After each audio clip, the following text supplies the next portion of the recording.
Hi, Martin Pritchett here, and for the past 2 weeks I've been travelling around with the Sigma 150-600 f5-6.3 DG OS HSM sports lens. Sigma were very kind enough to actually send that to me to test out and review, and they also gave me the 1.4 teleconverter as well. I'm finishing my actual journey at a place called Stern Creek, or Stony Creek as us locals like to call it. Currently it is -1 and my hands are a bit chilly, so I'm going to jump back in the car, make my way over to the location, and let's see what we can capture on this final day.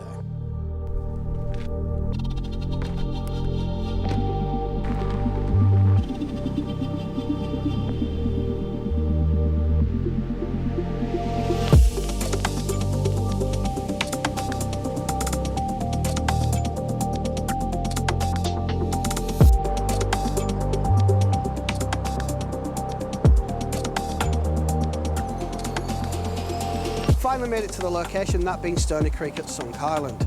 A little bit of information of this location. Originally it was low-level farmland.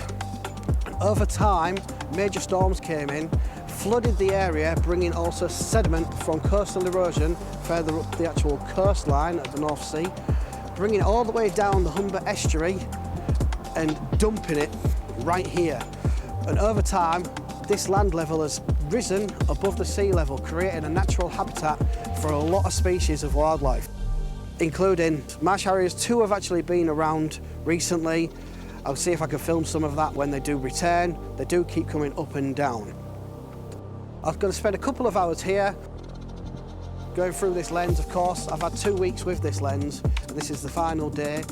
So what I'll do after filming here, I'll make my way home and I will sit down with a nice cuppa with the lens and I'll talk a little bit about it for you.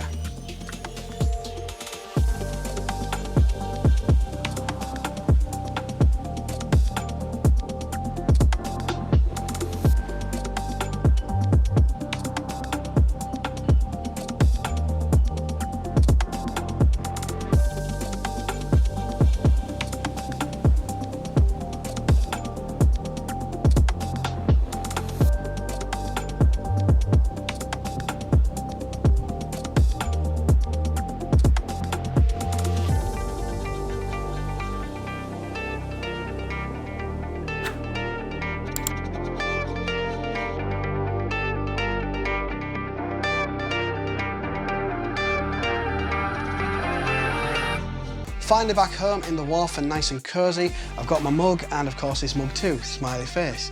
But of course it's not about me nor that mug.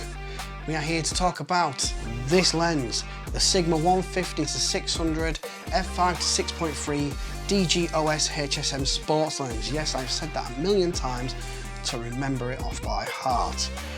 I'm going to refer to bullet points that I've written down, so if you do see me go like that, I'm not being ignorant, nor am I bowing. I'm just having a quick look to see what my next point of call will be. I'm not going to go crazy in depth for the simple fact we'll be here all day because I do waffle on quite a lot. So where do I start with this lens? The minimum focus distance. The minimum range on this for focusing at 150mm, 22.8 inches, just under 2 feet. Not bad. At all. Most people who buy this lens, they'll look at this bigger number, the 600mm, going, I want to get closer by being closer, if that makes sense. Yeah, it makes sense. Moving on, filters. The filter on this isn't some tiny little thing. It's 105mm in diameter, so if you're going to get a UV, I wouldn't even bother. I really wouldn't, because you're going to have a big stonker of a lens hood on the end.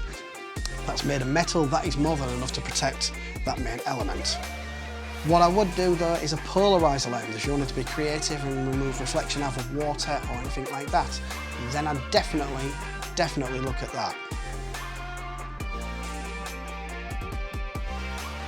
The weight of this lens being 4.6 pounds, it's not on the light side, but it's not on the heavy side.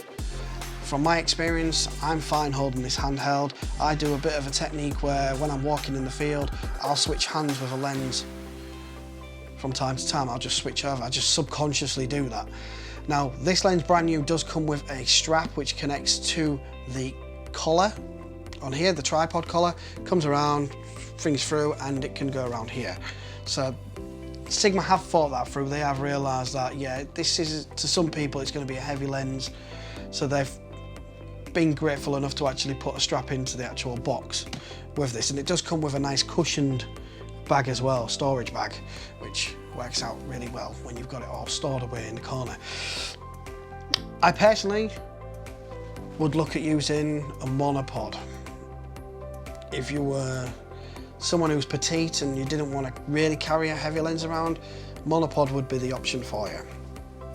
Moving on, build quality. With this being the flagship sports line lens, Sigma have not cut any corners whatsoever, and they never do anyway, in all fairness.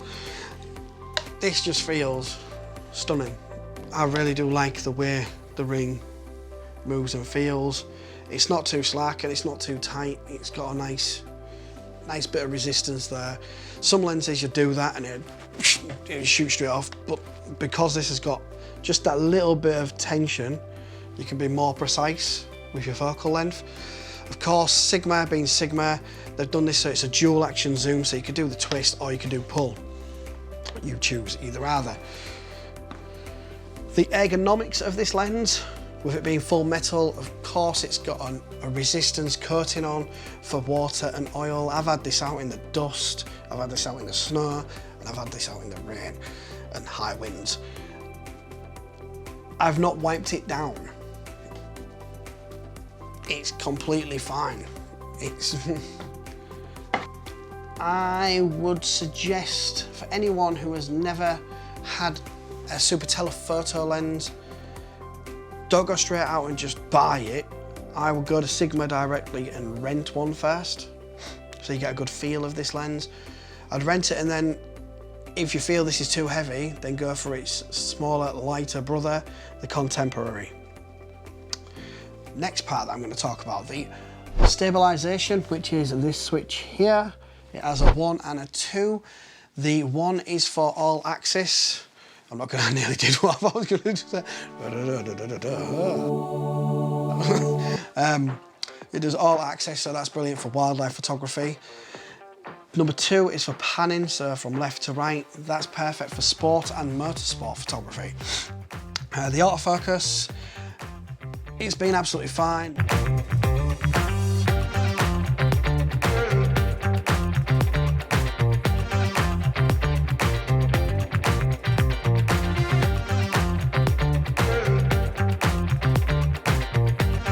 Using a mount on this lens is not an issue. This is an EF mount, and the camera I had attached was an M mount. Of course, both by Canon. I just made sure that I had a decent adapter to go between the two. So if you're going to buy cheap, you buy twice. So I'd suggest if you're going to need an adapter, buy a decent branded one. Now I'm going to come to the conclusion part of this review. And the brutal honesty is, if you are a beginner or a budding wildlife photographer, I would opt for the Contemporary model, simply because it's lighter and smaller, and overall it's cheaper. As of December 2022, the cheapest I found was £849 brand new. Now, if you are like me though, you don't care about the weight because you're used to holding heavy primes, you don't care about going out into crazy weather conditions such as blizzards, etc, then the sport's definitely for you. The glass elements, some of them are more precise. I found the sweet spot to be between 300 and 400mm, stopping it up to around f8 gave some beautiful results. The price wise, this is where it does differ to the Contemporary. £1,200 is the cheapest I've found brand new, and the teleconverter £170. Of course, when you've got the TC connected, autofocus does work with mirrorless still from f8 onwards and gives you a range of around 840mm, which, wow, did that come in handy with some of the shots that I took. And of course, that's what's coming up next, because I've come to the end of this video. I will put the settings on each image so you know what I actually took, and bear in mind, every single photo you're about to see I did handheld. I'd like to say thank you to Sigma. Follow their social media and follow my own at Pritchett Wildlife. Pretty much typing that in where you'll find me on Vero, Instagram, Flickr, YouTube, Facebook. Yeah, you'll find me, just type my name in. Other than that, thank you very much. Thank you very much for watching, and until next time, as always, take care.